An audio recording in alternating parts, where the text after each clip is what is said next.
大家看，这就是中国的拆迁的现场，征收看到没有？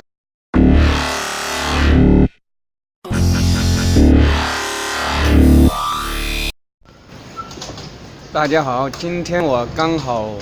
途中经过这个福州这边呢，刚好有个片区，大家看看啊，这里有一个，看到没有？征啊，还有征就是征收土地，就是说，在这块土地上呢，那个共产党它可以随时随地的，就是把个人的资产就是征为所谓的国有，征回去，重新再建房。但是其实真正的这个土地，最终的话就是都是被他们这些有一些有关系的人，然后重新再建房，从老百姓里面低廉的土地用很低的价格，然后征走了以后，然后的话再通过那个政府来拍卖，然后获得大量的资金，就政府大头拿走了，然后再加上这个开发商啊这些拿走了，然后老百姓的话土地很便宜，可能就会被征走了。那这种现象的话，在中国目前的话，在这个城市化的进程过程中，基本上是就是采用这样的一种模式，就是说，第一个土地，如果你某一个地块，政府需要征用的时候呢，它就直接就是写上一个征字，就全部结束了。比如说我现在假设来讲，你现在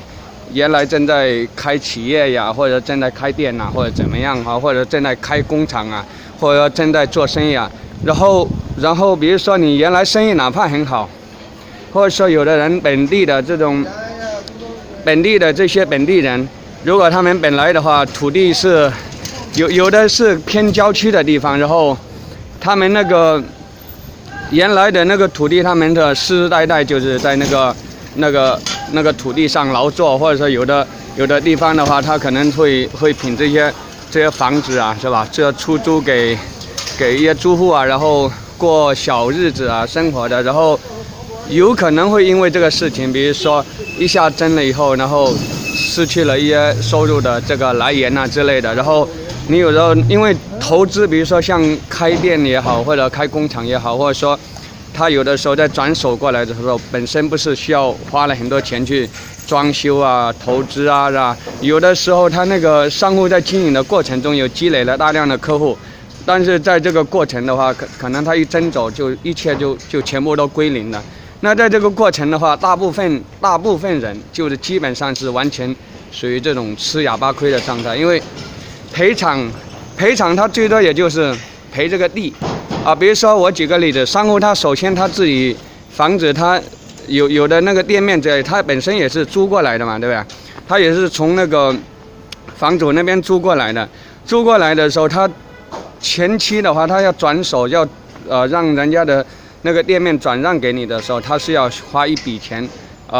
给人家转过来。他根据地段，有的地段很好的地段，生意如果很旺的地段的话，那可能就是当时就是获得这个店面的这个经营人家转手过来的时候，就要交一大笔的转让费，然后的话再进行店面的装修，然后可能辛辛苦苦经营了很多年，然后一下子生意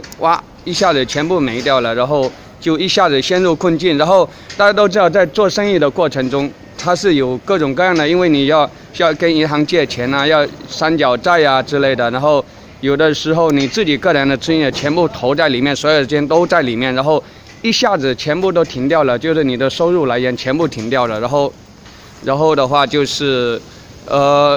他最多获得就是说这个补偿的话，就是房东会获得补偿，房东本身可能会获得补偿，比如说我这样征过来，然后房东会获得补偿，但是商户补偿的话，基本上应该是没有，最多就房东他最多就是把资金退还给你。比如说我本来跟你签的是5年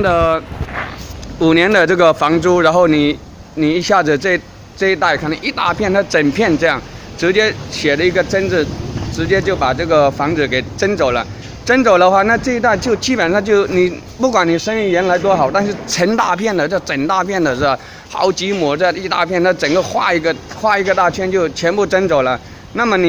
生意就没办法做了，因为全部都停了嘛，所有的商户都停掉了，然后也不允许再给你经营了，或者说也不再有提供水电啊或者之类的所有的配套的设施全部都没掉了嘛，是吧？那你不管你生意也许本来一直生意都很好的，但是可能也就都停掉了，而且转让费啊、什么装修啊、什么客户的积累啊，可能这些东西一下子就全部都归零。但是在这个情况之下，现在目前大家看到中国很多也看到这种，大家有看到类似于这种的上访户类似这个情况。关于中国的上访户的话，其实更多的很多人，并不是说大家在海外里面所看到的，大家所谓的这个什么追求什么民主啊、自由了。这也有一部分人可能会慢慢就是随着自己接触了一些西方的一些文化啊，知道了自己个人的私有产权啊、神圣不可侵犯等等这些理念以后，可能他会升级。但是在中国的大陆，大部分人之所以土地被征走，然后最终发生这种什么各种各样的惨案啦，是吧？在这个拆迁的过程中，在这个抢夺土地的这个过程中，有的时候会有一些过激的行为，有上访的行为。更多的，我个人感觉的话，更多的是因为赔偿。他并不是说我自己的，我世世代代留下来的土地，我的家园就是我的，是我拥有的神圣不可侵犯的土地。虽然的话，我们的宪法上也有个人的资产神圣不可侵犯，但是现在目前的状况就是中国人大部分的心态其实更多的是在这个征走的过程中，然后赔偿他没有得到应有的赔偿，可能他的这块地块啊，它本来价值的话，或者说他建好一套房子用了几十万啊，或者说也有10来万建了那个一个小别墅，然后一下子被征走了，他可能政府花很少的钱。然后就把你给征走了，那导致人家心态就不平衡，因为是赔偿啊，觉得好像没有赔到位这样的上访的情况反而比较多一点点，是吧？然后，所以大家要看到这种上访的话，我们虽然也肯定上访肯定很值得同情的，因为每个人的资产都是一样的，都很不容易获得，而且都神圣不可侵犯。但是，大家首先就是说，当你再去期望就是说看到这人，很多人有的时候我们看海外啊搞一些民主运动的人，就是说感觉啊这种的上访啊，这个诉求也好，包括包括一些老兵啊一些诉求的话，很多人为什么就是上访抗议，但是他们手中持的牌子依然是什么坚决拥护共产党。当然我也知道他们内心也都是假的，其实也就是为了在赔偿上不要吃点亏嘛，就尽量多拿点钱回来嘛。其实这点我们都清楚，但是你真的要非常清楚，其实在中国目前的话，大部分人的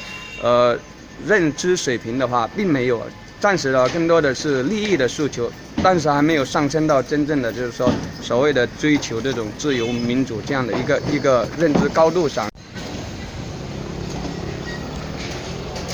刚才聊到拆迁的话题，本来以为聊一下就刚好碰到一个地块就算了，但是我稍微再走了没几步，你看又有大量的拆迁，你看此处为拆迁地块，看到没有？到处都是，遍地都是。现在基本上就是这样的，一块一块一块的。这个台江这里本来是很繁华的一个地带，现在也都在拆迁，全部都一样，就是一代一代的。你在中国有的时候你看到像这个征收，看到没有？你看多了，有的时候，中国的各种群魔乱舞的景象，有的看多了，人都真的就麻木掉了。因为反正国人的话又很多时候都是逆来顺受的，中国人很多都是逆来顺受的。这个看这个店铺拆迁是吧？拆迁了以后，他们这个有的店的话就东西的话就真的是在甩卖了。你看有一双鞋子，这个哇，这个水鞋这么大一双，5块15块。老板，这鞋子多少钱？10块钱呢？10块钱。看到没有？人家店铺拆迁的时候，这个10块钱这么一双，真的是亏，都不知道亏了多少钱，这都卖掉。就是经常这样。当然拆迁的时候，这个过程中，店铺里面的没事，还是闲聊。那个那个房子像这个早期的话，像这很繁华的地带，当时转过来肯定是花了很多钱的。有的店面转让是需要资金的，知道吗？但是当它一旦的话开始以后拆迁以后，像这个情况一发生的时候，你在这里面不管你是投资任何一个行业啊，娱乐行业也好或者怎么样也好，基本上所有的